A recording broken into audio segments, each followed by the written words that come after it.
നാലാളറിയെ കൈപിടിക്കും, തിരുനാടകശാലയിൽ ചേർന്നു നിൽക്കും. നാലാളറിയെ കൈപിടിക്കും, തിരുനാടകശാലയിൽ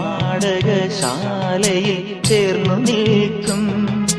യമുനാ നദിയായി കുളിരലയിളകും നിലവിൽ അമ്പലപ്പുഴേ ഉണ്ണിക്കണ്ണനോടു നീ എന്തു പരിഭവം മെല്ലെയോതി വന്നുവോ.